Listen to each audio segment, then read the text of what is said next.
Sanctus, Sanctus,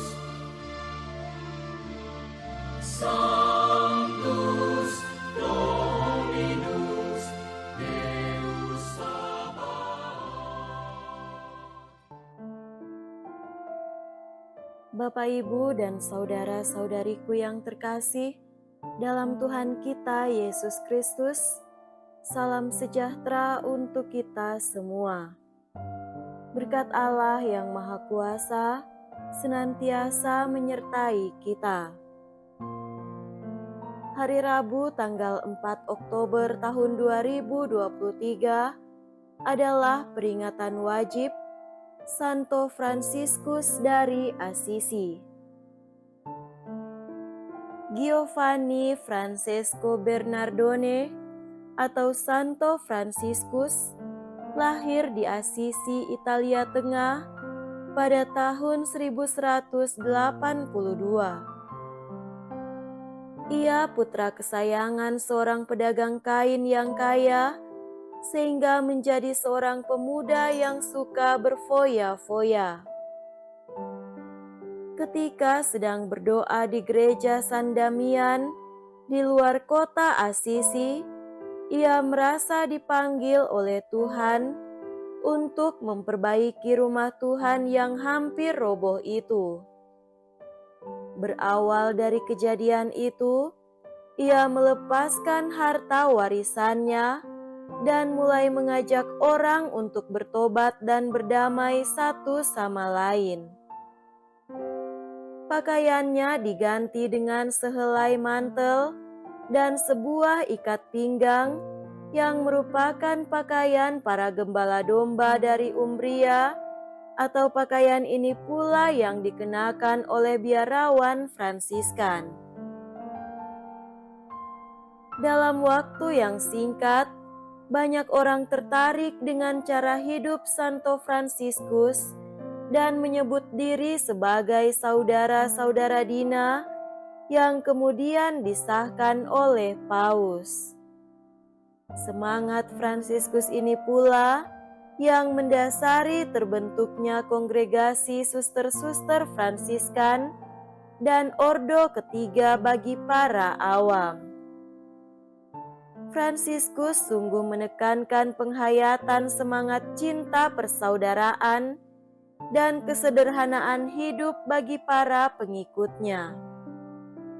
Ia juga dikagumi oleh orang-orang semasanya, bahkan sampai saat ini, karena berbagai karunia-Nya, salah satunya adalah kecintaannya yang besar terhadap alam semesta, sehingga ia benar-benar menjadi sahabat alam dan binatang. Fransiskus meninggal tanggal 3 Oktober tahun 1226 dalam umur 44 tahun.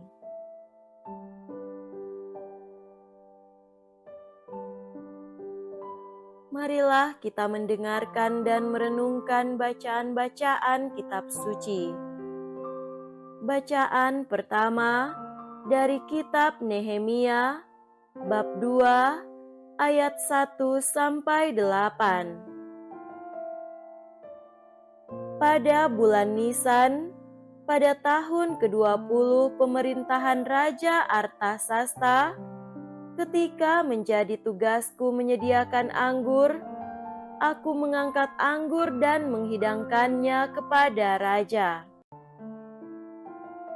Karena aku kelihatan sedih, yang memang belum pernah terjadi di hadapan raja, bertanyalah raja kepadaku, "Mengapa mukamu muram, walaupun engkau tidak sakit?"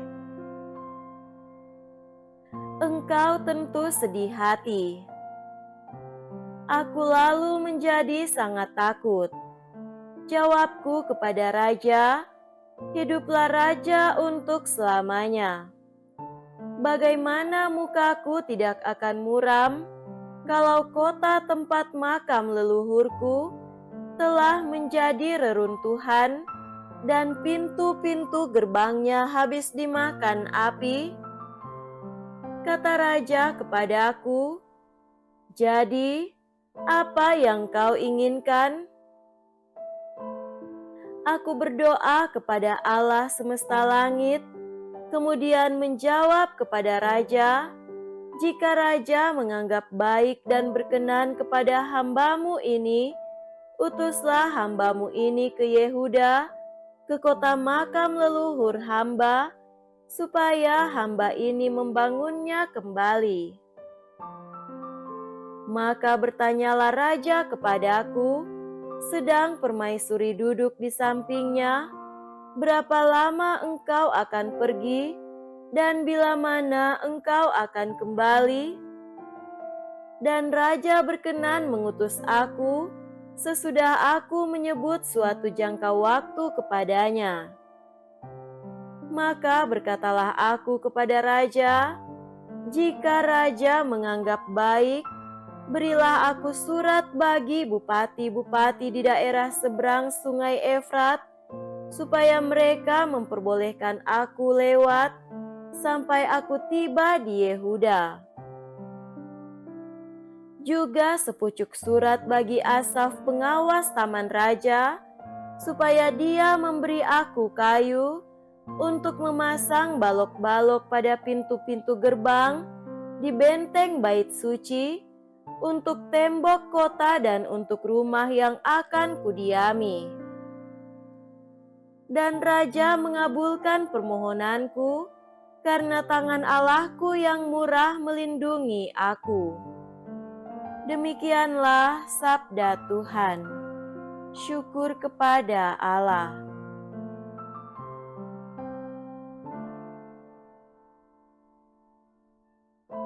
Semoga Tuhan beserta kita sekarang dan selama-lamanya. Inilah Injil suci menurut Lukas. Dimuliakanlah Tuhan. Injil Lukas bab 9 ayat 57 sampai 62. Sekali peristiwa ketika Yesus dan murid-muridnya sedang dalam perjalanan, datanglah seorang di tengah jalan berkata kepada Yesus, "Aku akan mengikuti engkau kemanapun engkau pergi." Yesus menjawab, "Serigala mempunyai liang dan burung mempunyai sarang, tetapi Anak Manusia tidak mempunyai tempat untuk meletakkan kepalanya."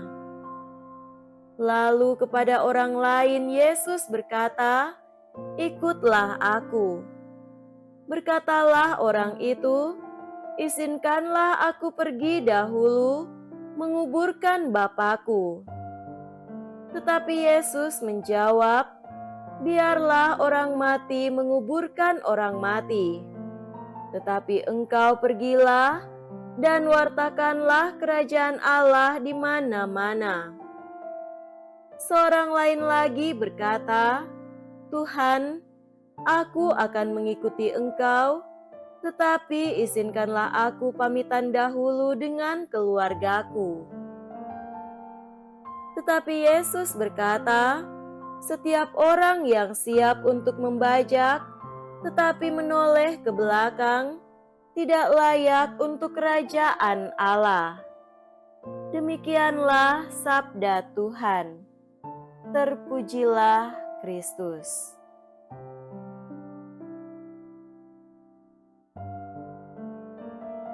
Saudara-saudariku yang terkasih dalam Tuhan kita Yesus Kristus, tema renungan kita pada hari ini adalah memiliki prioritas hidup. Seorang pemimpin tentu memiliki gambaran ideal terhadap bawahannya. Seorang pengusaha atau suatu perusahaan mempunyai kriteria tertentu untuk menerima karyawan.